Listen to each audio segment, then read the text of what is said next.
XSFM입니다. I, D, W, K.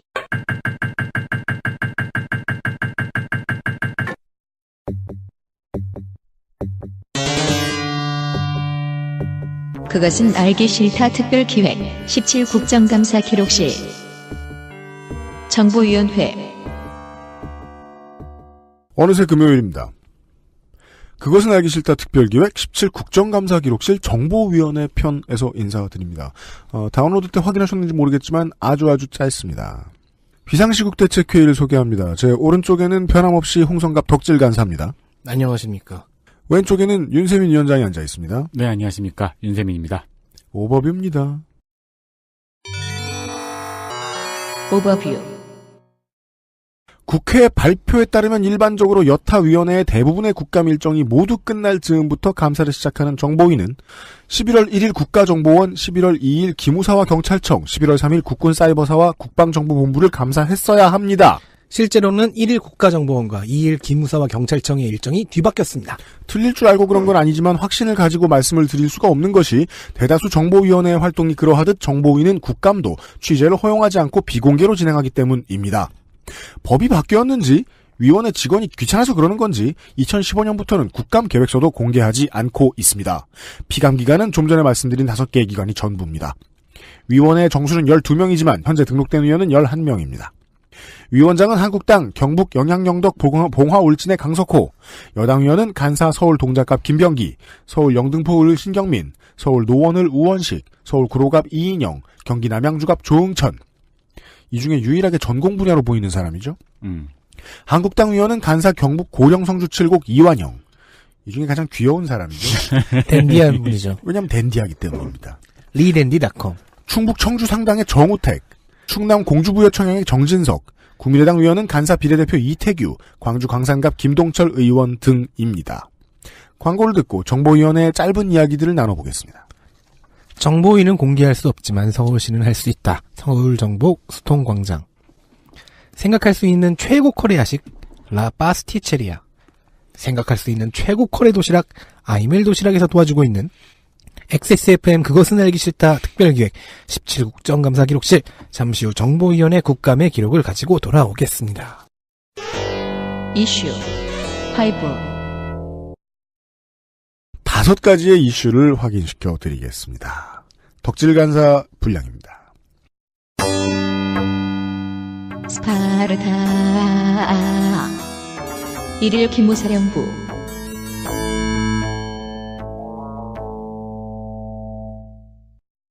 이석구 기무사령관은 국정감사에서 댓글 조직 스파르타의 활동에 대해 부정적으로 보고 있으며, 네. 실제 이 기무사 본부의 사이버 정보 수집팀의 이름이 스파르타고요. 네. 요원이 300명쯤 됐대요. 네. 진짜예요. 근데 원래 찜이라는 게 조금 오게트입니다. 네, 스파르타에서 살아남으려면 시민이 복근이 있어야 되는데, 복사근이 선명해야 되는데 모르겠습니다. 이석구 기무사령관의 정치적 중립의 문제, 부당한 명령과 지시라는 레토릭이 있었다고 합니다. 부당한 명령과 지시? 네. 이는 모두 이제 위원들이 나와서 나중에 언론에 이 정도는 얘기해도 되겠지라고 자체 검열을 거치고 나서 얘기한 내용들이죠. 그렇습니다. 정보위원회 시간에서는 어떤 위원회 질의감사인지 답변인지 저희들이 적시해드리지 않고 있습니다. 왜냐하면 실제로 정보위원회 감사 내용을 파악할 수 있는 언론기관은 없기 때문입니다. 네. 다만 스파르타의 댓글 활동이 대선 개입과 연관이 있는 것인지는 아직 알 수 없다. 그냥 헤르시아를 무찌르기 위해서 순종한 거죠. 네. 그래서 현재는 관련 자료가 국방부 사이버 댓글 조사 TF팀에 제공되어 있어서 네. 사실 여부는 그쪽에서 판단할 것이다. 또한 스파르타 댓글 공작이 정책 홍보라고 답변을 해서 민주당 김병기 간사를 비롯한 여러 위원들에게 혼이 난 모양입니다. 아, 네. 정신이 아직 덜 돌아왔다. 그런 것 같습니다. 네. 한국당 이완영 간사에게는 기무사에 의한 민간인 사찰은 없었다고 보고를 했다가 합니다. 네. 그 보고를 했다고 한국당 이완영 간사가 나와서 전달을 한 거죠. 네. 그렇습니다. 그러니까 정보위는 이제 그 위원회가 끝나고 나면은 그 앞에서 짧게 기자회견을 하더라고요. 맞습니다. 아주 말 그대로 브리핑만 합니다. 네. 네. 이완영 의원 얘기가 나왔으니까 이완영 의원 얘기를 해봅시다. 이완영의 노력 1일 기무사령부.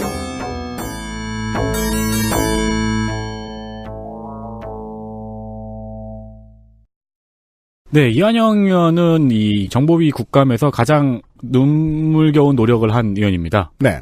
두 가지 노력을 했습니다. 그래서 제목이 제가 이완영의 노력 1, 2로 했습니다. 네. 자유한국당 간사 이완영 의원은 기무사 댓글 부대가 대선 개입 등 불법 댓글 행위였는지는 기무사 차원에서 식별된 게 없다고 전했습니다. 아까 그 이삭구 사령관의 얘기로는 모르는 거다. 그렇죠. 모르는 거라는 말과 식별된 게 없다는 말은 같은 말이죠.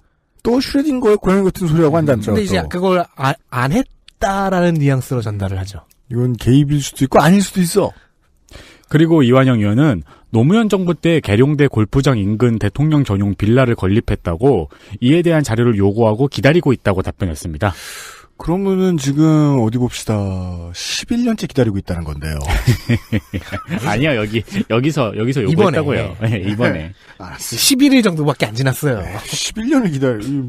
옛날부터 알았어야지 이런. 하루가 1년 같이. 궁금했으면. 그러니까 이거 자세히 보면은 그러니까 이완영 의원이 요구만 한 거고 그 위원회 내에서 국정감사장 내에서 뭐 쌩을 깠는지 뭐 알 수 없어요. 다른 건 없었던 거예요. 네. 그렇게 보이죠. 그리고 이완영의 노력 2입니다. 이완영 자유한국당 간사는 한국당이 요청한 김대중 노무현 정부의 대북 퍼주기나 여기 오타가 났는데요. 대죽 퍼주기라고 되어 있어요. 그러니까 저 대나무를 갖다 줬다는 거죠. 죽실반을 해먹으라고. 그것은 이제 황희 정승의 이 사람 그 사람은 어딨죠? 교문이? 네. 국토위. 네. 국토위에 가 계셔요. 네. 그 대북 퍼주기나 북한 인권결의회 기권 등 9건의 조사를 요청한 부분에 대해서 예비조사를 검토 중이라고 답했다고 합니다. 그러니까 예비조사를 검토 중이라는 얘기는 무슨 뜻이냐면 아직 아무것도 안 했다는 소리입니다. 그렇죠. 예비조사를 해야지 시작하는 건데 그걸 검토 중이네요. 그리고 네. 기무사에서는 특정 정권을 가리면서 일하지 않겠다고 답했다고 합니다. 네. 그러니까 이 이완영의 노력 1, 2가 둘 다 뭐냐면요. 이완영 의원이 요청한 거예요. 이완영 의원이 왜 댄디한지를 알 수 있습니다. 트렌드에 흔들리지 않아요. 네. 최순실 국정농단 청문회에서 기업 회장들 오니까 청년 일자리 얘기한 거 보세요. 트렌드에 흔들리지 않는 멋이 있습니다. 이완영. 댓글 부대원 아직 있다. 3일 국군 사이버 사령부.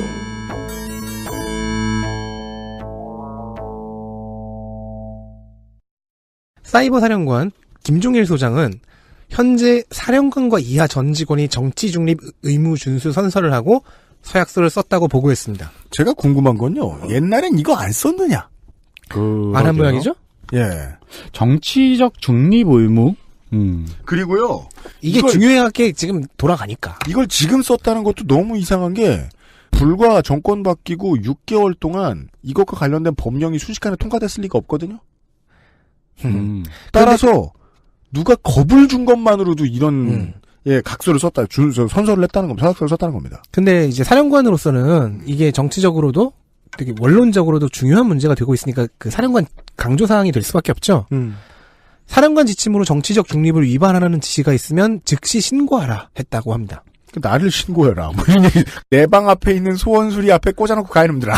그러니까 국방부로 하라는 얘기겠죠. 이 얘기를 국방부 강당의 직원을 모아놓고 이제 처리 결과를 공유하고 철저하게 발본색원하겠다 뭐 이런 말들을 했다고 어떤 정보위원이 전했어요. 저는 이 챕터의 제목을 지루한 정신교육이라고 달았거든요. 제가 보기엔 정신교육 한번 한 거예요. 그렇죠. 근데 해야 되죠. 현재 사이버 사령부 내부에 댓글 공작에 연루된 현역 요원이 115명입니다. 현역입니다. 네. 퇴직자를 제외하고 아직도 사이버 사령부 소속을 유지하고 있는 인원이 이만큼이에요. 아마도 용이한 수사를 위해 붙잡아두고 있는 것으로 추측을 해볼 수는 있죠. 그렇죠. 최대한 자비롭게 봐주면 네. 그렇습니다. 아마 앞으로 계속해서 조사를 받겠죠. 근데 우리 이제 환노의 한정혜 의원 나왔을 때도 그런 얘기 했습니다만은 최순실 게이트에 연관이 되어 있는 국민연금공단 직원이 승진을 했다는 얘기를 했잖아요. 그런 모양새면 좀 안 근데 좋은데. 그런 건을 이 자식이 어떻게 해야 도망을 안 가지? 승진을 시키자. 이렇게 생각하기는 어렵지 않습니까? 연봉이 아까워서라도 잠적하지 않을 거야. 그러니까 115명이면 이거는 지금 헌병대 어딘가에 넣어놓고서 좋은 생각 읽게 하고 있는 게 맞는 처분이 아닌가 싶다는 거예요. 리더스 다이제스트. 제가 영창 가봐서 하는데 거기 괜찮은데. 밥 맨날 주고 네. 에어컨도 나온다며. 저 때는 에어컨이 없었어요. 군인 아니고 직원들일 수도 있잖아요. 네. 그러니까 군무원들이라고 하더라도 말이죠. 여튼 광고를 잠깐 듣고요. 나머지 2개의 이슈로 확인하시겠습니다. 결승선에 가기 전에 마지막으로 꿀을 빠는 정보위원회 시간입니다. 저희들 입장에서는. 네 번째와 다섯 번째 이슈를 확인하시겠습니다. 네가 사는 그 집. 그 집은 내 집이 될 거야. 1일 국군기무사령부 경찰청.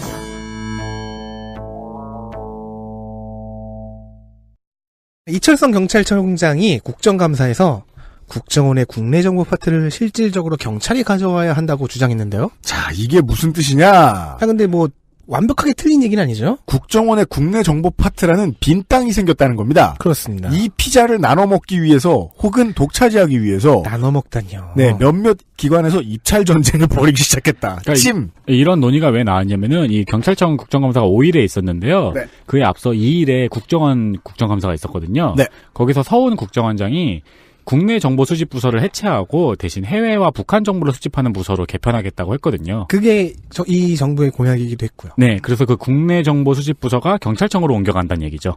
그렇게 하겠다. 경찰청으로 옮겨갔으면 경찰이 좋겠다. 이걸 먹기 위해서 인수흡수를 준비할 내부 태스크포스를 만들어 두었다고 합니다. 다카칸이 길을 모으고 있다. 그러니까 이게 누가 나눠줘야지 이런 얘기 아직 하지도 않았는데 냄새만 맡고 지금 이미 일단 떨어져 나올 것은 자명하니까 거의 이게 지금 그 가덕도와 밀양 신공항 전쟁처럼 욕심 있는 데서 먼저 달려들었어요. 지금 국가는 아직 결정도 안 했는데.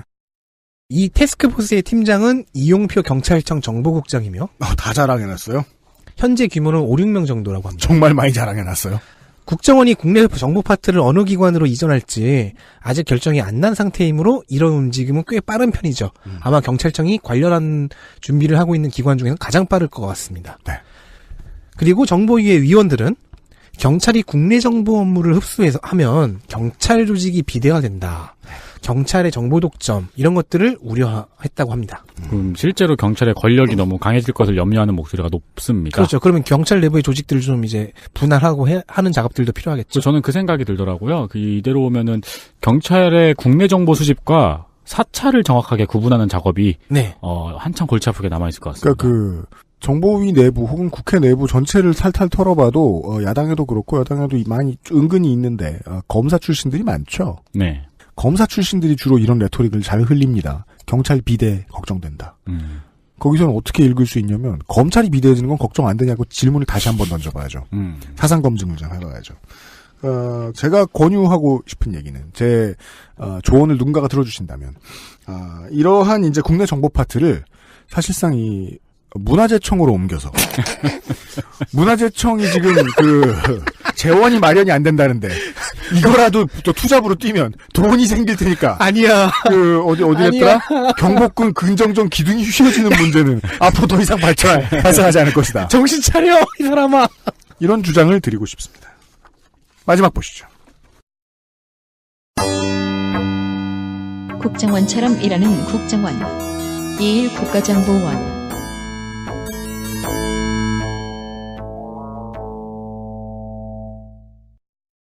국정원이 간만에 국정원처럼 일합니다.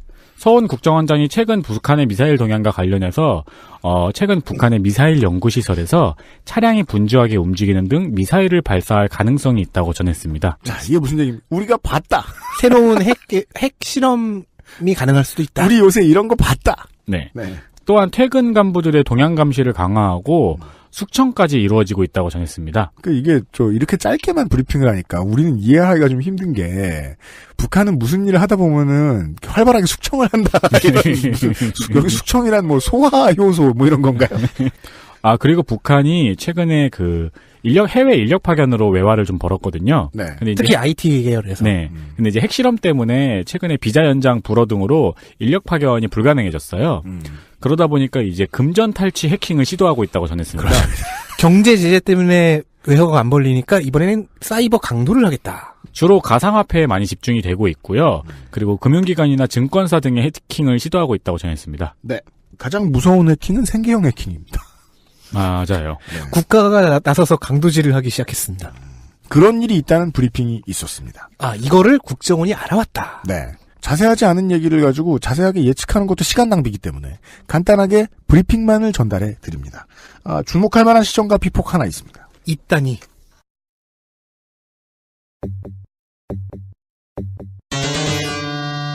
주목할 만한 시전과 피폭.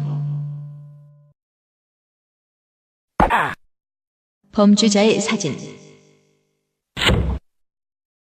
김동철 의원은 기무사 국정감사 시간에 기무사 청사에 역대 보안사령관과 기무사령관 사진들이 걸려 있어요. 네. 네, 거기에 전두환 노태우의 사진이 있다고 이를 내리라고 요구했습니다. 보안사령관과 기무사령관인데 그들은 이제 학살범죄의 주범들이죠. 그렇죠. 네. 그래서 이석호 사령관은 이에 검토하겠다고 답했습니다. 우리는 들어가 볼 가능성이 희박하지만 국정원에서 전두환과 노태우의 사진을 내릴지도 모르겠다. 지금 아까 말씀드린 건 기무사였고요. 네, 기무사에서. 네. 네. 그런데 가끔씩 그런 부대들이 있어요. 사단의 경우에 사단 사령부와 그 예하 부대들에서 박정희, 전두환, 노태우가 역임한 경우에는 사단장들에 따라서 그 사진을 걸어놓기도 하고 안 걸어놓기도 하더라고요. 제가 7사단 나왔잖아요. 없었어요. 네. 네. 여기까지가 정보가 거의 새어나오지 않는 정보위원회 국감에 대한 짤막한 이야기였습니다. 들어주셔서 감사하고요. 저희들은 잠시 후에 이야기가 아주 많은 정무위원회 시간을 들어보겠습니다. 마지막 큰 산들이 좀 있죠. 네. 비상시국 대책회의였습니다. 잠시만요.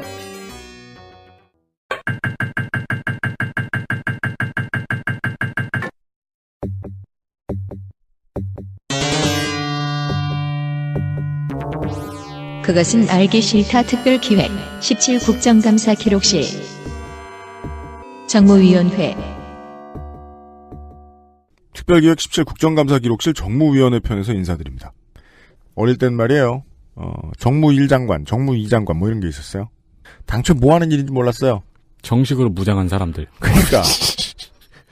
뭔가 정식류의 무언가일 것 같잖아요. 작은 우동도 나오고. 그렇죠. 예. 뭔지 확인하시겠습니다. 오버뷰. 정무위 피감 대상에 청이나 부, 광역지방자치단체는 포함이 되어 있지 않습니다만 사실상 행정부에서 제일 강한 곳을 감사한다고 보시면 되겠습니다. 왜냐하면 피감 국가기관에는 국무조정실, 국무총리비서실, 공정거래위원회, 금융위원회 등이 포함이 되어 있기 때문입니다. 굵직굵직한 대기업의 비위와 관련된 문제가 정무위원회에서 많이 등장하는 것도 이 이유입니다. 정무위는 이외에도 말씀드린 국가기관 아래에 있는 예보, 자산관리공사, 주택금융공사, 신용보증기금, 산업은행, 기업은행, 독립기념관 등을 더해 총 42개 기관을 감사합니다.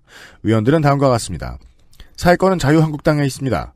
위원장 부산 동래 이진복, 민주당 의원은 경기 군포을 이하경 간사, 서울 영등포갑 김영주, 부산 연제 김혜영, 서울 동대문을 민병두, 서울 강북을 박용진, 인천 연수갑 박찬대, 경기 안산상로갑 전해철, 경기 고양을 정재호, 비례대표 재윤경 최운열, 한국당 의원은 경남 거제 김한표 간사, 서울 도봉을 김선동, 경기 동두천 연천 김성원, 서울 양천을 김용태, 비례대표 김종석, 대구 북갑 정태옥, 인천 남갑 홍일표, 국민의당 의원은 비례대표 박선숙 간사, 전북군산 김관영, 비례대표 최이배, 경기 평택을 유의동, 비교섭 단체에는 바른정당의 서울 중성동을 지상욱, 정의당 경기 고양갑 심상정 의원 등입니다.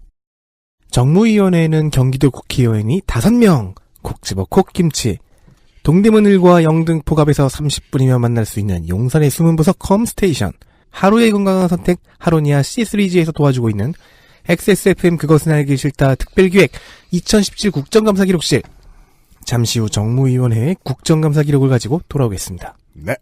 듣는 매체에서 꼭 이렇게 5명 할 때 손가락을 펴보였어야 했나요? 그냥 저 자신을 위한 약간의 흥입니다. 열정적이야.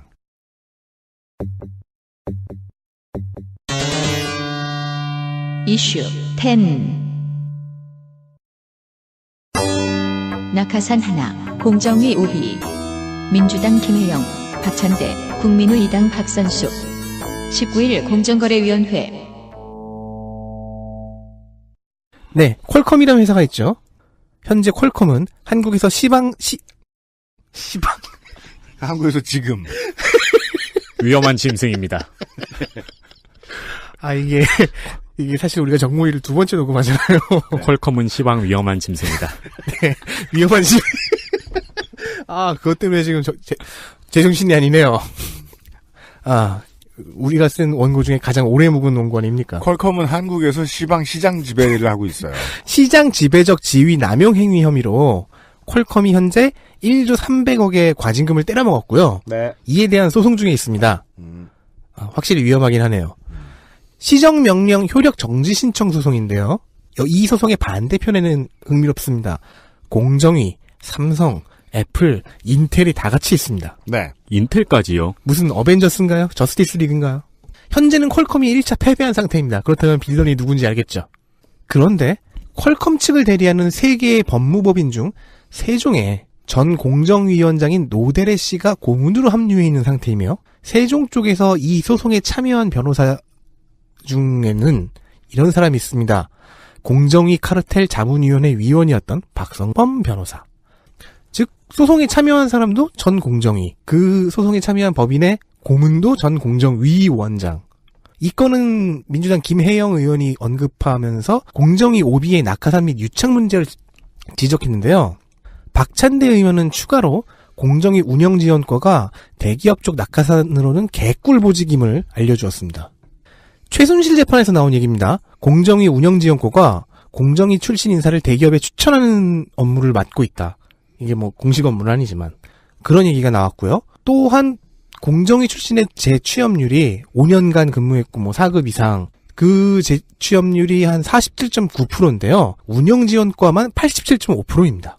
퇴직하는 인재를 다른 데다가 추천해주기도 하고 본인들도 추천하고 고문 자문력으로 재취업한 경우는 보통 29.1%인데 운영지원과만 또 75%라는 것이 박찬대 의원실의 설명입니다. 박선숙 의원은 시멘트 업체인 성신양해가 가격 담합으로 인해 470억 정도의 과징금을 부과당한 건을 언급했는데요. 이 건도 재밌습니다.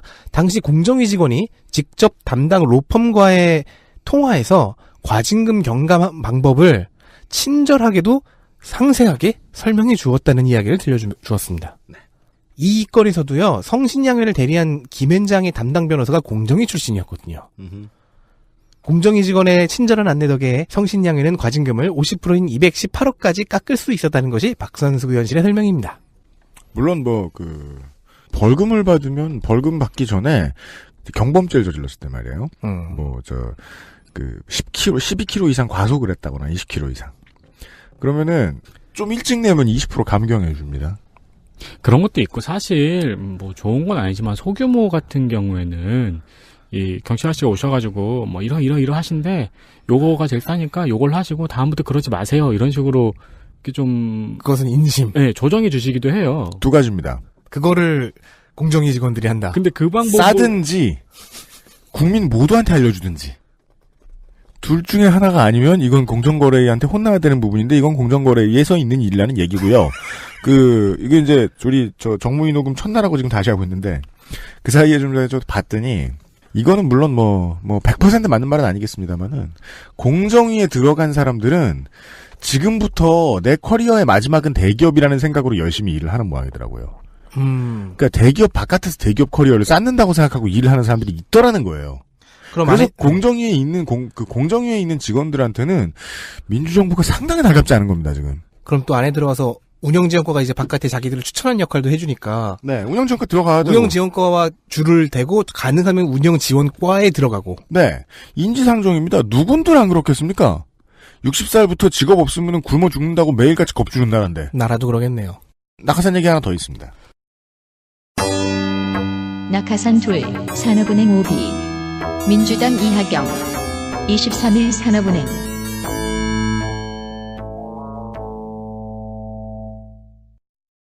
더불어민주당 이하경 의원실에서 산업은행 퇴직자들이 관련이 있는 기업에 낙하산으로 취업했다는 지적을 했습니다.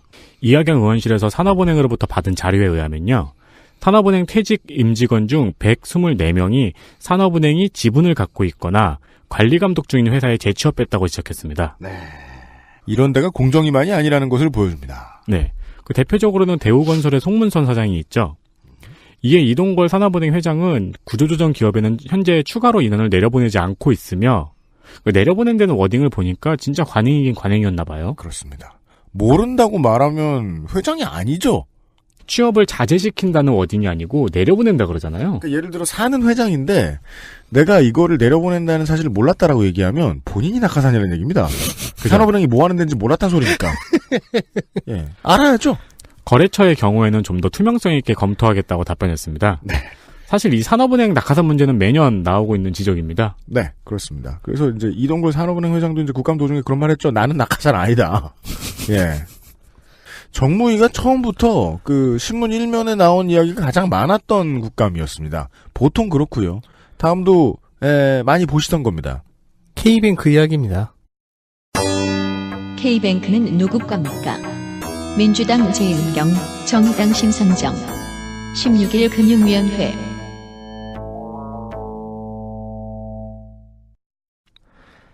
재윤경 의원에 따르면 지배력, 경영, 임원 선임 영향력을 보면 K뱅크의 설립자를 KT로 봐도 무방하다.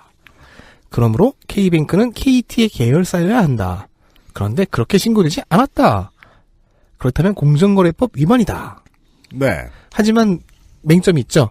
KT가 K뱅크를 자기 계열사로 신고하면 그 사는분리법 위반이죠. 네, 우리가 이거 산자유 시간에 얘기했던가요? 한번 네. 말씀을 드려도 고맙습니다. 정의당 심상정 의원은 여기에 더해서 K뱅크 인가 과정에 차은택이 안종범을 통해 개입했다는 의혹을 소개합니다. 황창규 KT 회장이 이 K뱅크 인가를 잘 받으려고 차은택의 측근을 KT 임원으로 채용했다는 의혹이죠.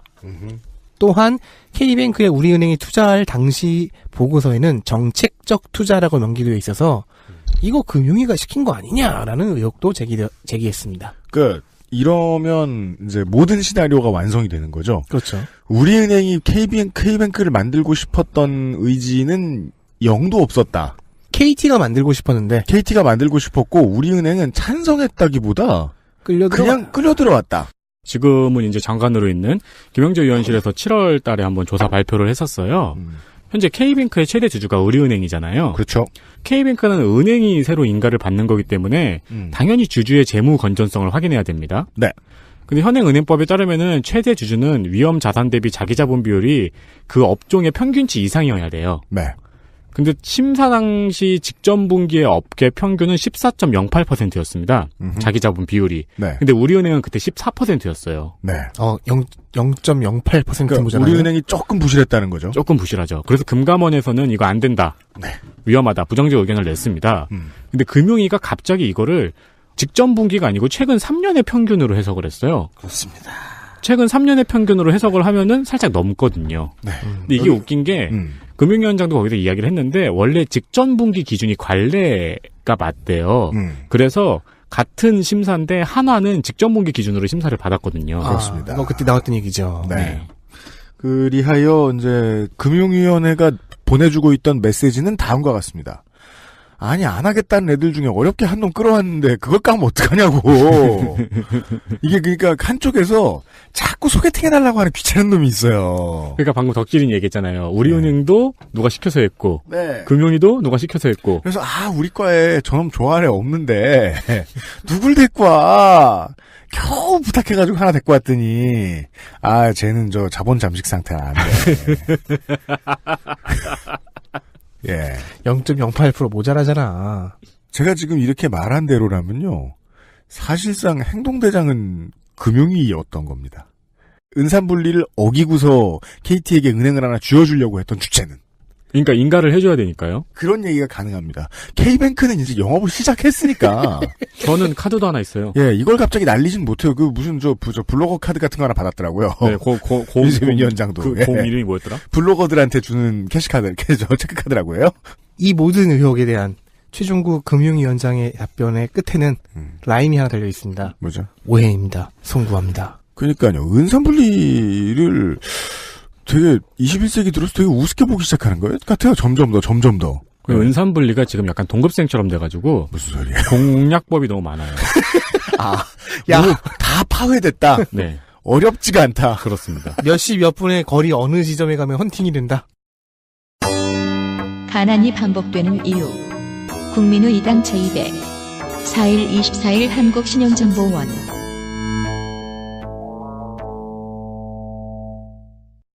체입의 의원실에서 나온 소식입니다.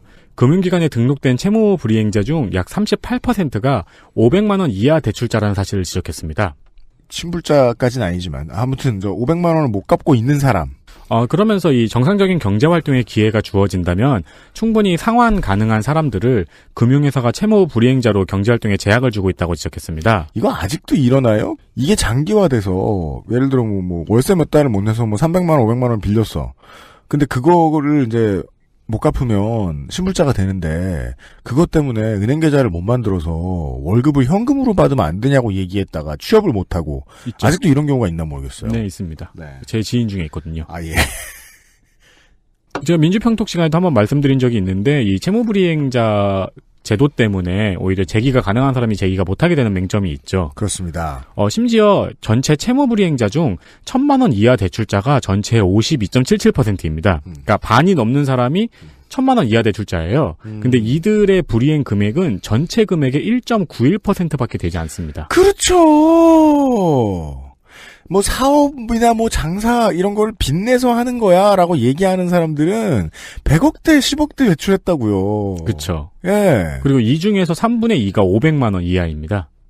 그러니까 당연히 돈을 적게 빌린 사람이 돈을 빌린 비중은 낮을 수밖에 없긴 한데 이건 차이가 너무 많이 나잖아요. 그렇네요. 1.91%. 그러니까 부자에게 대출액은 부의 일부인데요.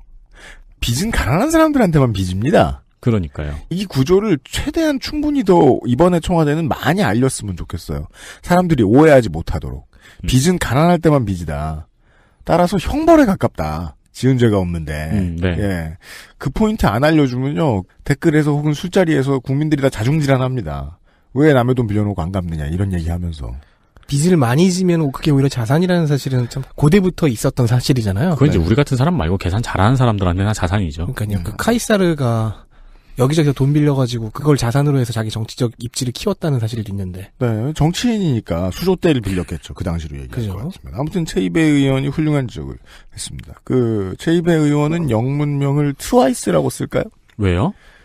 왜냐면은 그 홈페이지에 가보면 네. 이렇게 뭐 2배 계속 이렇게 써 있거든요. 아, 진짜요? 네. 최 x2 뭐 .co.kr 뭐 이게 주소인가 모르겠다. 예. 그 다음도 민생과 관련된 얘기입니다. ATM 수수료 주로 누가 내는가? 민주당 제1당 16일 금융위원회.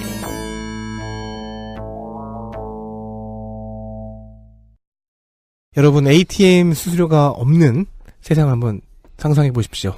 특히 출금 수수료가요. 생각해보면 21세기 초반에는요, 온라인 입출금도 수수료를 1,000원 옮겨도 따박따박 다 받아갔던 것 같아요. 맞아요. 온라인도 그랬어요. 재윤경 의원실에 의하면요. 2014년도 통계청 기준에 따라 1분위, 즉 연소득 2,760만 원 이하 차주들이 있어요. 연소득이 2,760만 이하인 차주들이 지난해 부담한 ATM 수수료 부과 건수의 58.36%를 부담했다고 합니다. 어디 봅시다. 연소득 3천만 원이 안 되는 사람이 ATM 기기를 사용할 때는요. 돈을 뽑는 거죠? 거의 무조건 수수료를 낼 것이라는 걸 상상하기가 어렵지 않습니다. 한국의 은행을 다녀봤다면요. 네. 예. 은행 업무 시간에 돈을 뽑을 수 있는 직업이 아니겠죠. 업무 네. 시간에 뽑아도 좀 받을 가능성이 높아요. 혹은 업무 시간에 그리고 업무 시간에 은행 캐셔로 갈 수가 없는 상황이거나. 업무 시간에 내 주거래 은행이 사무실 근처에 있을 보장이 어디 있어요? 그렇죠. 네, 요즘 또 지점도 줄이고 있잖아. 그리고 이 58.36%의 비율이 은행들의 수수료 수입 중에서는 57.43%입니다. 즉 반 이상입니다.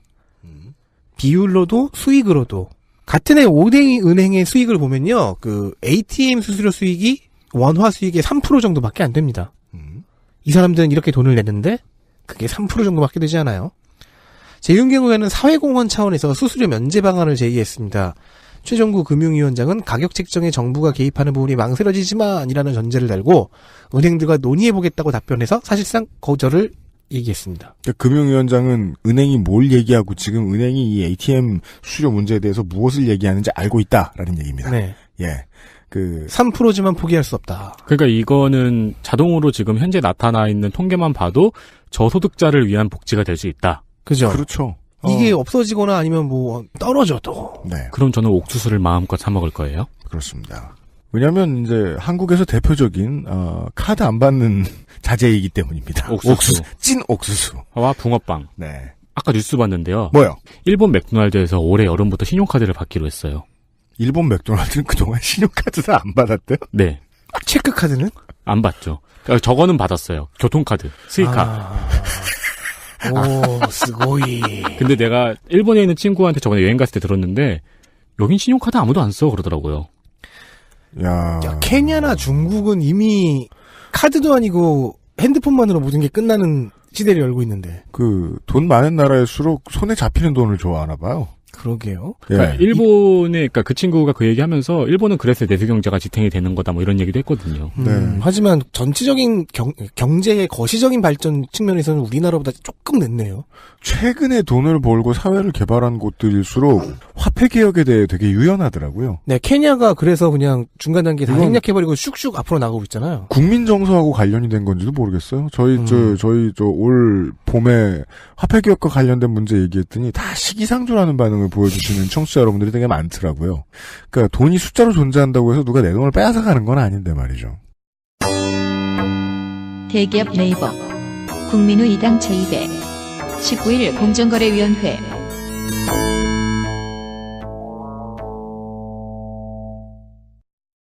네이버가 올해 대기업 지정이 됐습니다. 축하합니다. 늦었죠? 그 늦은 이유를 설명을 드릴 건데요. 예. 네이버가 대기업 지정이 된 것도 언론들이 지금 준대기업이라고 이야기하고 마치 준대기업이 뭔가 공식 용어처럼 이미 정부에서도 쓰이고 있어요.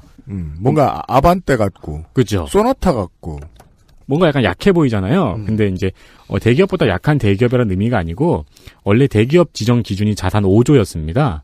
근데 이번에 순환출자 금지 등의 몇 가지 규제를 10조로 높인 거예요. 그러니까 순환출자 금지 규제가 생겼으니 이제 순환출자 안 하지 않냐. 네. 그러니까 10조로 올려주자라고 했는데 하나도 합리적이지 않은 게 순환출자에 대한 규제가 똑바로 이루어지지 않은 상태에서 10조를 올려버리면은 순환출자를 이미 어떻게든 하고 있는 회사들은 대기업이었다가 준대기업으로 떨어지는 거예요. 그렇죠. 세제의 혜택을 좀 받는 거죠. 맞습니다. 불이익을 덜 받는 거죠. 그러니까 이제 5조에서 10조 사이의 기업들은 몇 가지 규제가 풀린 거죠. 네. 그러니까 네이버가 기존의 대기업보다 조금 낮은 약한 대기업 뭐 이런 건 아닙니다. 그런데 최이배 의원실에서는 네이버가 지난 3년간 대기업 지정을 피하기 위해 꼼수를 부렸다는 지적을 했습니다. 대기업 지정 기준이 말씀드린 것처럼 자산 5조였는데 네이버는 NHN 엔터테인먼트와 계열 분리되었기 때문에 한 회사로 볼 수 없다고 주장을 하고 이 주장이 받아들여져가지고 5조가 살짝 안 돼서 대기업 지정이 안 되고 있었거든요. 네. 작년까지. 근데 실제로는 네이버 이혜진 의장과 NHN엔터의 이준호 대표가 서로 상대 회사의 지분을 가지고 있기 때문에 계열 분리 요건을 충족하지 못했다는 주장입니다. 근데 이 두 회사를 합치면은 5조가 조금 안 돼요. 네. 그렇기 때문에 최이배 의원실에서는 열심히 알아냈는데 합쳐서 5조가 안 되면 좌절할 수 있잖아요. 그렇죠. 최이배 의원은 그죠. 그러면은 제일 좌절하는 사람은 담당 보좌관이죠. 그렇죠. 1억만 더, 1,000억만 더. 그래서 포기하지 않았습니다. 네.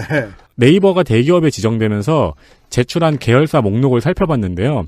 이 계열사 중에 12개 회사가 2014년 당시 자료에 누락되어 있었던 걸 발견한 겁니다. 네. 그러니까 2014년에는 안 적었던 계열사가 올해 갑자기 들어온 거예요, 보고서에. 유령 회사냐? 그렇기 때문에 최이배 의원실에서는 이 12개 회사의 2014년 당시 총 자산을 파악해서 이걸 합치면은 5조가 넘는지 검토해야 된다고 주장했습니다. 네. 유령 회사라고 보는 것보다는 이제 내 뱃살 같은 회사다. 있다고 인정하지 않는? 그쵸. 그리고 어느새 신경을 끄고 있으면 불어나 있는. 그 중요한 거 하나 알았어요.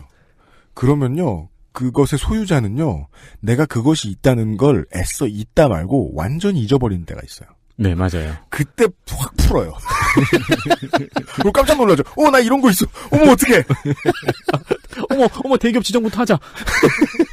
14년 기준이라 이렇게 시비가 있는 건데요. 지금 기준으로 하면 반 풀어치도 없는 소리다. 예. 그러니까 지금 NHN 엔터의 가장 중요한 줄기인 페이코와 한 게임만 합쳐도 저는 예. 근데 이거를 이제 이때에는 이혜진 의장이 출석을 안 했었어요. 네. 그러다가 이거는 이제 공정거래위원장한테 질의를 했던 거였거든요. 네. 근데 공정거래위원장이 보통 피감 기간은 되게 송구스럽게 듣고 있잖아요. 네. 근데 최이배 의원실이 이 얘기를 막 하는데 공정거래위원장이 그래요? 표정이 매우 오묘했죠. 이것 봐라 하는 매우 흥미로운 표정으로 받아 적었습니다. 그거 참 좋은 생각인데요. 네. 김상조 공정거래위원장은 되게 민원 접수하러 온 사람의 태도였다. 네, 이날 재밌는 거 있으면 꺼내보세요 빨리. 이날 러닝타임에 19일 공정거래위원회 국정감사의 러닝타임의 반 정도는 이 공정거래위원장이 피감기관으로서 듣고 반 정도는 이제 민원 담당자로서 듣더라고요. 그랬던 모양입니다. 네. 다음 보시죠. 파킹 거래가 뭐죠? 민주당 박용진, 한국당 정태호. 19일 공정거래위원회.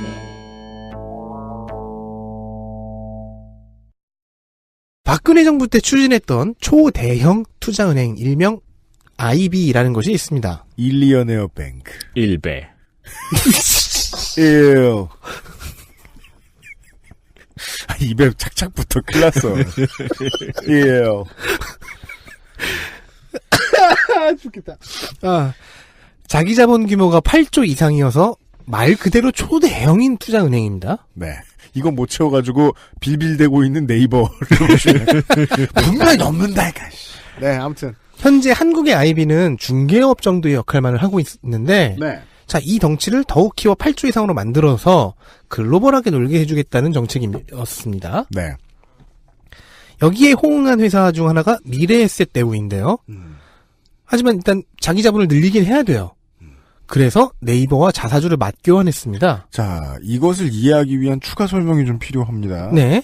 자, 자사주라는 거는 자기네 회사 주식을 자기네가 갖고 있는 거죠. 네. 근데 이 상태에서는 의결권이 제한되어 있어요. 그래서 네. 가치가 좀 절하됩니다. 네. 그런데 이걸 타사에 다른 개인이나 회사 법인 같은 데 넘기면 의결권이 되살아납니다. 자사주를 자기가 가지고 있는데 의결권을 다 펼치면 이것은 이 사회에서 폭정이 될 수 있으므로 네. 법으로 자사주의 의결권을 막아놓고 줄입니다. 잠시 네. 따라서 의결권이라고 하는 프리미엄이 떨어져 있는 주식이 자사주인 거죠. 이 자사주를 다른 회사 주식이랑 맞바꾸면 프리미엄이 생기죠. 갑자기. 그러니까 원래 가치로 회복되는 거죠. 네.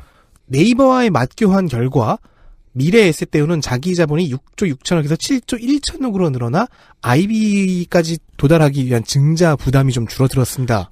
그래서 어느 정도 수준의 가치의 주식을 들고 와라라고 하는 사업을 딱 이제 발표를 하면 거기에 맞추기 위해서 무리하게 증자하다 보통 회사들이 거꾸로 넘어집니다. 그죠? 근데 지금 이 방법을 통해서 증자도 안 했습니다. 그냥 가만히 바꿨는데 물물 교환을 했는데 뻥 늘어나서 그리고 이제 9천억만 더 늘리면 돼. 그 다음 궁금증은 이거죠. 네이버는 자기들 주식의 가치가 의결권을 제하고도 훨씬 세다는 걸 알았을 텐데 왜 이걸 바꿔줬을까? 이런 물물 교환은 중고나라에선 상상도 할 수 없어요. 사실 이 거래는 양쪽 모두에게 장기적으로 볼 때는 이득이 될 것으로 기대가 됩니다. 왜냐면요, 네이버의 입장에서 보면 미래에셋대우의 금융 컨텐츠를 가져오는 계기가 될 수 있고요. 자, K뱅크의 사례에서 보셨습니다. 금융 분야에 발을 뻗기 위한 대기업들의 노력이 얼마나 지금 열심히 이루어지고 있는지에 대해서 말이죠. 그리고 미래에셋대우는 네이버를 홍보와 판매 플랫폼으로 이용할 수도 있게 된 거죠. 그러니까 좋은 미래에셋대우가 뭐가 좋은지는 우리가 물어볼 필요도 없어요. 네. 뭘 해도 좋아요. 서로 윈윈하는 관계를 만들 수가 있는 거죠. 돈도 더 생겼고 네이버의 의결권까지 생겼어요. 여기에다가요, 미래에셋대우의 경우에는 그 국내에선 가장 많은 해외 지점을 갖고 있는 회사입니다. 그리고 현재 동남아 진출을 계획하고 있는데요. 네이버 입장에서도 라인과 같은 서비스를 그렇죠. 한국, 일본에서만이 아니라 좀 더 확장시키고 싶은데 그리고 해외 진출한다면 미래에셋대우의 인프라를 좀 타고 갈 수가 있겠죠. 야, 그렇죠. 이건 혁신이네요. 되게 좋아한다? 이러면 안 돼! 그리고 미래에셋대우는 네이버의 미래에셋 웹툰을. 이거 보세요. 조국 작가, 조국이 아니라, 조석 작가. 조국 작가와 조석 민정수석. 앞으로 민정수석이 은퇴하면 웹툰을 그린다는 설이 있어요? 뭔 소리야, 이 사람아. 조석 작가한테 투자하고 막. 네. 그건 마지막은 아닙니다. 네. 박용진 의원실에 의하면요. 새로운 걸 물어봤습니다. 두 회사가 자사주를 교환하면서 몇 가지 옵션을 더 매겼대요. 그냥 이 앞까지만 보면 뭐 회사들이 서로의 그 미래를 위해 좋은 거래를 했구나 정도인데 교환한 자사주를 매각할 때 각자가 원하는 대상에게 매각하도록 하는 조항이 붙었습니다. 콜 옵션이라고 부릅니다. 그렇습니다. 뒤통수 치지 말라. 네이버가 지금 이번에 받은 미래에셋대우 주식을 누군가한테 팔려고 한다면은 미래에셋대우가 원하는 상대에게 팔아라. 채권 거래에서 자주 적발되는 파킹 거래입니다. 네. 안전하게 잠시 맡겨놓는다는 의미로 파킹인 거죠. 네. 이 파킹 딜은 보통 그 사모펀드들이 즐겨 쓰고요. 그 최근에는 이 문제로 인해 가장 최근에 철퇴를 맞았던 것은 삼성 먹으러 들어왔다가 지금도 계속 먼 데에서 이제 침 흘리면서 쳐다보고 있는 엘리엇이 그랬습니다. 이건 당연히 꼼수가 될 수 있죠. 다른 회사에 팔아서 프리미엄까지 붙여 더 비싸게 받고 싶은데 그건 지금 당장은 애매하니까 파킹 거래로 맡겨한 게 아니냐. 이 꼼수라는 지적에 대해 최현만 미래에셋대우 부회장은 전략적 판단이며 선진금융기법이라고 매우 긴 시간에 걸쳐 열심히 변론했고 저는 하나도 알아듣지 못했습니다. 선진금융기법이라니 때가 어느 때인데 아직도 개몽을 하려고 그러시네요. 아니 사실 잔인하게. 저 감사위원들이 할 말 하나뿐입니다. 그게 불법이라. 네. 구속. 네. 물론 저 국감은 고발 이상 못합니다. 네. 한국당 정태욱 의원은 이 질의에 앞서서 미래에셋대우가 지난 5월에 고객에게 리베이트를 받으면서 취한 부당이익이 130억 원이라는 사실을 지적했습니다. 덩치불리기 증자 과정에서 여러 가지를 했네요. 그래서 이 부당이익 130억을 모두 돌려주었는가 물었고요. 최현만 부회장은 돌려주는 중이라고 답변했습니다. 그렇습니다. 이번 국정감사에서 두 번째로 듣는 대답이네요. 돌려주는 중. 네. 음자협이 그런 대답을 했죠? 알겠습니다. 굵직굵직한 얘기들이 많이 있습니다. 정무위원회는요. 국감에서 리암 니슨 선생 얘기가 나왔어요. 인천 상륙작전 국민의 이당 박선숙 23일 기업은행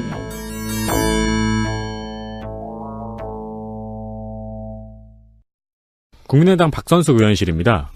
기업은행이 영화 인천 상륙작전에 그 투자한 과정을 지적을 했는데요. 네. 기업은행은 인천 상륙작전에 26억 원 정도를 투자했습니다. 사실 정무위원회에서 나올 수 있는 문제의 액수치고는 적은 돈입니다. 2015년 10월 29일 기준으로 기업은행은 영화 11편에 총 46억 원을 투자했습니다. 근데 인천 상륙작전에만 26억을 투자한 거죠. 그렇죠. 그러니까 6배. 다른 영화들은 한 2억 정도 되겠죠? 박선숙 의원실에서는 투자를 검토하는 과정의 문제도 지적했습니다. 영화 제작사로부터 투자와 관련된 자료를 받아야 되잖아요. 네. 그런 다음에 투자를 할까 말까 결정을 해야 되는데 그렇죠. 이미 투자 예비 검토서가 작성되어 출력된 기록이 있었던 겁니다. 자료도 없는데. 네. 그러니까 이게 내일 천운을 보아하니 인천 상륙작전이라는 영화 투자가 들어오겠구나. 그렇죠. 아니요, 점은 그렇게 하지 않습니다. 26억을 준비하여라. 점은 그렇게 보지 않습니다. 그럼 어떡해요? 서쪽에서 귀인이 올 것이다. 그 팩스가 서쪽에 있어요? 인천은 서쪽에 있으니까. 촬영은 인천에서 안 했어요. 막 던지지 마. 대충 그런 식으로 하는데 그렇게 해석하는 거죠. 네. 어쨌든 기업은행은 미래를 내다보고 투자 예비 검토서를 작성을 해놨습니다. 네. 이 영화 투자가 올 줄 자료가 알고 올 것이야. 네, 점괘가 맞았어요. 영화 제작사에서 뒤늦게 자료를 보냈어요. 근데 이 자료가 그냥 보도자료 수준의 자료였고 재무적 성격의 자료는 예상손익표 한 장뿐이었던 겁니다. 예상손익표는 그냥 이러고 싶다잖아요. 그러니까 예상손익표 뭐냐면은 몇 명 오면 얼마 번다. 몇 명 오면 얼마 번다. 그러니까. 이거는 기업은행에 있는 전문가 한 명한테 부탁하면은 5분 만에 만들어낼 수 있죠. 그렇죠. 그러니까 A4 한 장에 이걸 다 집어넣었는데 충실한 자료를 만드는 방법을 제가 생각해봤어요. 디스커버리 채널 같은데 보면은, 네. 자금성 같은데에, 네. 왕을 즐겁게 해주려고. 쌀에다가? 견과류나 이제 쌀 같은 거 안에다가, 막 사람 몇 명 만들어 놓고, 이런 거 하는 게 있잖아요. 그 전통을 홈플러스에서 이어받았었잖아요. 그래요? 1mm 글씨. 1포인트 글자 가지고는 택도 없어. 0.01포인트로 어떻게 충실하게 잘 쓰면 A4 한 장에 넣을 수 있을지도 몰랐겠다. 그나마 이걸 보기도 전에 예비검토 보고서는 작성이 된 거고요. 네. 그리고 제작사에 기업은행이 투자한다고 밝힌 게 2015년 10월 30일입니다. 근데 기업은행에서 투자를 확정하는 심사위원회는 11월 6일에 열렸거든요. 그러니까 일주일 전부터 제작사는 점을 번 거예요. 그렇죠. 기업은행이 우리한테 투자할 거다. 양쪽에서 다 점을 보고 있었네요. 아무 문서도 오고 가지 않은 상태에서 이거야말로 텔레파시가 통해서 계약서는 11월 9일에 작성되었습니다. 시간을 달리는 기업은행. 그렇습니다. 그러니까 양쪽 다 시간을 달린 거죠. 그렇습니다. 이미 투자는 결정이 돼 있었고 절차는 형식적으로 진행한 거라는 지적입니다. 이 리암 니슨 선생이라도 참고인으로 불러다가 뭘 좀 많이 물어보고 싶. 정말 저는 인천 상륙작전 영화에 대해서 궁금한 게 너무 많아요. 근데 참고로 인천 상륙작전 영화는 손익분기점은 넘었습니다. 그러니까 박근혜 정부의 이 문화 융성 정책 한가운데에 있는 것 작품들 중에 하나예요. 인천 상륙작전이. 그렇죠. 국제시장과는 또 다르죠. 그 사람들이 가졌던 관심도에 비해서도 너무 많이 상영했고요. 그리고 유료 관객 중에 단체 관객의 비율이 높았다는 보도가 심심찮게 나왔는데 다 어디 안 보이는데 구석에 짱 박혀 있었고요. 그렇죠. 우리가 의심을 가질 수 있는 가장 합리적이고 쉬운 포인트는요. 네이버 별점이 너무 높습니다. 그리고 보니까 국제시장은 그 인기도와 국제시장은 인기 얻을만 하다는 건 네, 내가 지금 난 재미없어 죽는 줄 알았지만 인기를 왜 얻었는지는 알겠어. 그 인기와 논의만큼 이슈가 됐잖아요. 네. 인천 상륙작전은 손익분기점을 넘기고 그만큼의 관계가 끈 영화치고는 너무 이슈가 안 됐어요. 그렇습니다. 저는 이거 조사하면서 간만에 옛날 생각나가지고 무한도전 텔레파시 특집을 다운받아 봤어요. 어떻게 하면 문서를 쓰기 이전에 투자자의 마음을 사로잡을 수 있나. 네. 염력 로비죠. 네. 어떻게 하면은 예비 검토를 하기 전에 투자를 결정할 수 있는가. 그럼 거의 무슨 파일럿만 많이 지으면 될까요? 정신력이 넘쳐나면 대단하다. 누군가가 와서 투자를 한다. 시간이 역으로 가다니. 갤럭시 언락폰의 가격은 얼마일까요? 민주당 김혜영 19일 공정거래위원회.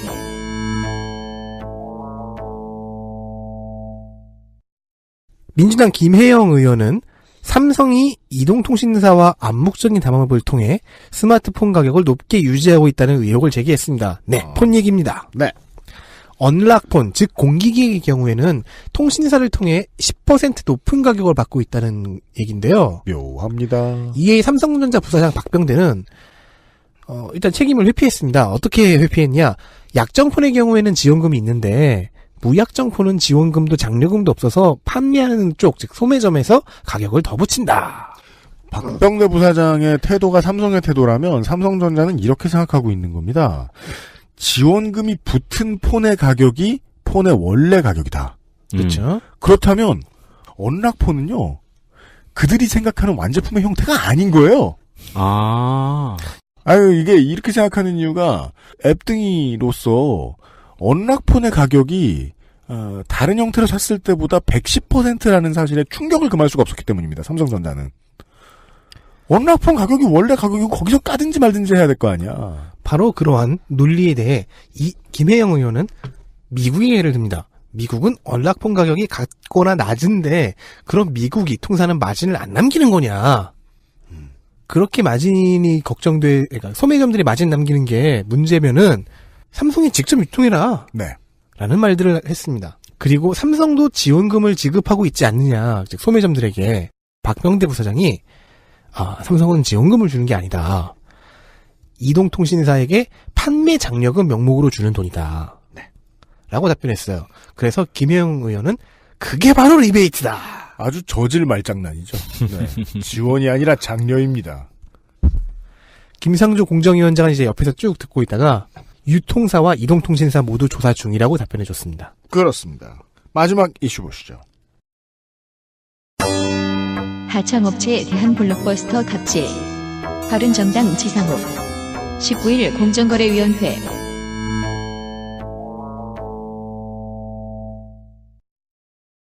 네, 대림산업 임직원들의 문자 메시지까지 챙겨온 지상욱 의원 이야기입니다. 대림산업의 하도급법 위반과 갑질 사례를 고발했는데요. 한수건설이라는 회사가 있습니다. 33년간 대림산업의 공사를 위탁받아온 건설업체입니다. 그런데 대림산업이 한수건설을 상대로 최근에 위반한 하도급법만 총 3,360건 위반입니다.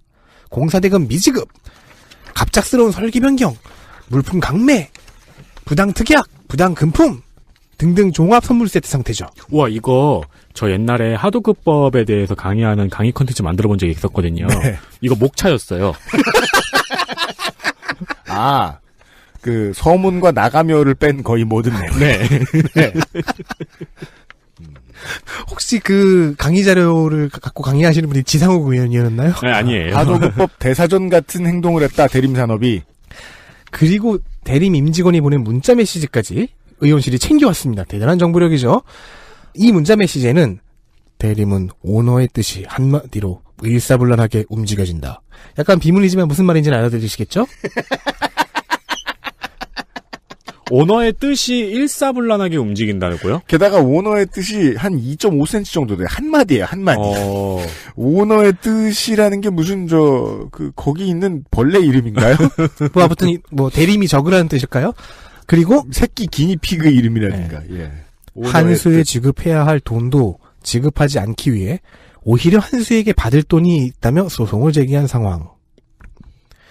말도 안 되는 큰 금액으로 민사소송 진행시켜 한수가 부도 폐업되면 알터니가 빠진 격이니 누가 이기자 보자는 식이라는 문구들이 있었습니다.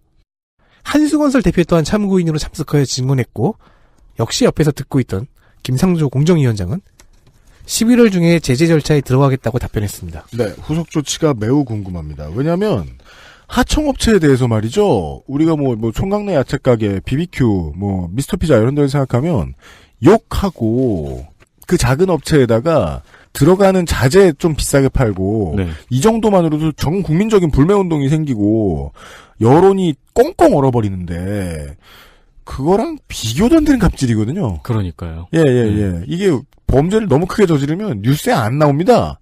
그게 우리가 국가방송을 하는 이유인데요.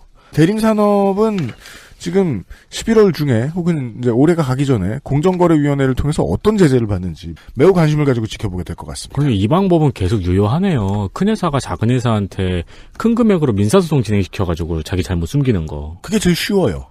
이게 되게 오래된 방법인데 아직까지 유효한가 보네요. 그렇게 해서 그 회사를 망하게 해버리면 이제 자기 잘못들은 다 덮이니까. 이거 옛날에 LG에서 특허 관련 매뉴얼에도 있던 얘기잖아요. 그게 제일 쉬운 방법입니다. 왜냐면은 법정 싸움의 한 60-70%는 양자가 법정에다 돈을 얼마나 들이부을 수 있느냐가 결정짓기 때문에 특히 기업 간 소송은요. 절반 이상이 물량전이기 때문에 산자위 시간에도 그 얘기를 우리가 했었죠. 중소기업들 기술 뺏긴 다음에 이걸 막을 수 있는 답이 없는 이유도 실제로 가장 큰 이유는 돈이었기 때문이다. 돈 없다고 정의를 못 지킬 부분이 있으면 그건 국가가 막아서야 된다는 거죠. 네. 10가지 이슈를 보셨습니다. 주목할 만한 시정과 피폭을 확인하시겠습니다.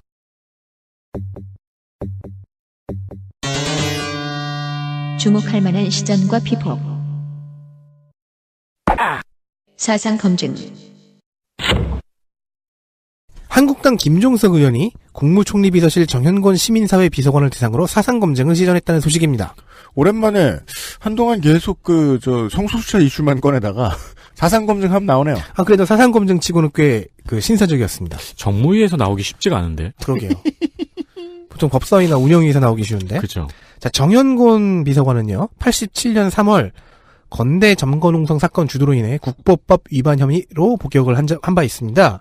그리고 10년 뒤인 97년 6월에는 참여노연 일명 플레임이 참세상을 여는 노동자연대의 대중사업국장으로 있다가 또 국보법 위반으로 복역했습니다. 네. 김종석 의원은 이걸 언급하면서 20년 전, 30년 전이라서 그 사이에 사람이 바뀔 수 있다고 이해한다. 알아보니까 좋게 평가하시는 분들도 있다고 친절하게 구슬렸습니다. 그런 말투는 하도 친절하게 들리진 않습니다만. 그리고 이어나온 질문들은 대한민국의 정통성을 인정하느냐? 네네네. 자유민주주의, 시장경제, 헌법 가치를 인정하느냐? 천안함은 폭침된 게 아니라고 이 책, 이분이 천안함을 묻는다라는 책의 공저자 중 하나입니다. 이 책에 썼던데 지금은 어떻게 생각하느냐? 등이었습니다. 정현곤 비서관은 답변을 열심히 했으나 점점 불쌍해졌고요. 네. 이런 질문들에 대답하다 보면 몰리게 되거든요. 심리적으로. 맞아요. 이 검증은 이하경 의원과 김한표 의원의 설전으로 이어져서요. 사이에 낀 정현곤 비서관은 계속해서 불쌍해졌습니다. 인사청문회에서 사상검증하는 것도 되게 답답한 일인데 일부 국회의원들은 국회의원이 하는 일이 사상검증밖에 없다고 생각하는 사람들도 좀 있는 것 같아요. 고개 숙인 현직, 당당한 전직. 전직과 현직이 바뀐 것 같은 페이스오프가 우려되는 상황이 있었습니다. 정무위에서 가장 나머지 피감기관들과 동떨어진 성격을 가지고 있는 것이 보훈처죠. 피우진 보훈처장은 주로 전임자인 박승춘의 의혹을 지리반을 통해 곤욕을 치렀습니다. 불쌍하기도 했지만 완전하진 않은 게 본인이 이제 국감 준비가 덜 된 듯한 모습을 보여주었고요. 그러니까 이게 피우진 처장, 신임 처장의 아주 쉽게 말하면은 조직 장악 능력인데 네. 실제로 조직 장악 능력 한마디로만 툭 치고 지나갈 수 없는 게 안에 이제 짱 박혀있던 오래된 사람들이 있으면 그 사람들이 텃세 부리기 시작하면은 새로 들어온 사람들은 점령군 취급당해가지고 그 맨날 커피 마실 때도 안 껴주고 맞아요. 대화할 때도 안 껴주고 그리고 특히 장의 성향이 180도로 바뀌면 예, 그 장 네. 빼놓고 지들끼리 맨날 회식해. 그래서 이제 피우진 처장이 도움을 청하는 눈길을 직원들에게 보내니까 직원들이 은근슬쩍 무시하더라고요. 보훈처가 지금 새 보훈처장을 따돌리고 있는 것 같다라는 심증이 국감에서 나왔습니다. 야유회 한번 가라. 네. 재윤경 의원 질의에 의하면요. 그러면 이제 네. 처장 혼자 고기 굽고 아이고. 테이블 따로 주고. 네. 그 재윤경 의원 질의에 의하면 서대문 형무소 현장 시찰 때도 비슷한 모습을 보여준 것 같아요. 꾸준히 처장과 직원들은. 직원들이 처장 안 도와주면 국감에 나와서 처장이 할 말은 점점점 하다 죄송합니다밖에 없어요. 그럼 전직이 맞아야 될 포화까지 맞느라 지금 주눅 들어있고 힘들어하는 이 현직. 그럼 전직은 뭐 하고 있었냐? 전직도 나왔습니다. 박승충 전 보훈처장은 모든 질의에 대해 묵비권을 시전하면서 청문회 맛을 보여줬습니다. 저는 그래서 이 박승춘 전 보훈처장을 좀 살펴보다가 작년, 재작년 국감 다 이랬어요, 이 사람. 2013년 거부터 봤거든요. 네. 무료 돌발 영상이 있어요. 그 추억의 돌발 영상. 근데 그때부터 지금까지 대답이 똑같아. 그래서 보고 있으니까 네. 이건 NPC인데 싶은 거예요. 제 대답은 한정되어 있습니다. 왜 NPC한테 말 거는 사람 꼭 있잖아요. 옳은 질문을 해주세요. 네. 네. 날씨가 좋군. 그러니까 그 보훈처 DVD 기증자를 묻는 질문을 지금 2014년부터 지금까지 계속 모르겠다 그랬거든요. 네. 그래서 이 민주당 쪽에서 이 질문을 계속 무슨 질문이든 하게 하려고 정작 본질은 잃어버린 질문을 계속했어요. 무슨 색깔을 좋아하세요? 네. 네. 그래가지고 혜태 씨는 뭔가요? 누구냐 아까 뭐 기증자가 밝히길 원치 않는다. 뭐 국정원이냐 기증자가 밝히기를 원치 않는다 이러길래 올해에는 본인이냐고 물어봤어요. 네. 네. 이거는 대답을 할 수 있겠지 싶어서 그러니까 기증자가 밝히길 원치 않는다. 그리고 다른 질문들도 있었잖아요. 솔직히 요즘 게임의 NPC가 그러면 되게 저질 게임이죠. 답변을 다채롭게 해야지 아무리 NPC여도 옛날에 해당 NPC를 맡은 맵 디자이너가 대충 한 거죠. 100메가짜리 게임이나 그렇지. 아니 CD가 나온 지 몇 년이 지났는데요. 예. 다른 질문들에 대해서 이제 핑계가 이런 식입니다. 나는 지금 이 자리에 국가발전 미래교육협의회 관련 증인으로 요청돼 온 거다. 그래서 보훈처 운영에 대해서는 답할 수 없다. 전임자가 말하길 원하지 않습니다. 아니 전임자가 당신입니까? 전임자가 말하길 원하지 않습니다. 그 얘기 아니야. 아쉬우면 전 보훈처장 자격으로 불렀어야지라는 땡깡이죠. 근데 이제 우리가 걱정하는 건 현임이죠. 저 사람이랑 그 비트 같이 맞추던 사이에 사람들이 아직도 다 보훈처에 있으면 피오진 보훈처장은 할 수 있는 일도 없고 하는 일도 없을 거예요. 몇몇 직장인들은 지금 골치가 아플 거예요. 이거 인수인계 제대로 안 됐을 것 같은데 싶어서. 네, 그렇습니다. 그리고 박찬대 의원이 퇴임 후 잘 지내셨냐, 태극기 집회에도 좀 나가셨냐라는 질문을 했거든요. 네. 즉 전형적인 아무 질문이죠. 그러자 이제 그 NPC 프로토콜이 꼬인 것 같습니다. 그 질문엔 대답할 준비가 돼 있군요. 어디요? 라고 반문했습니다. 입력이 안 돼요.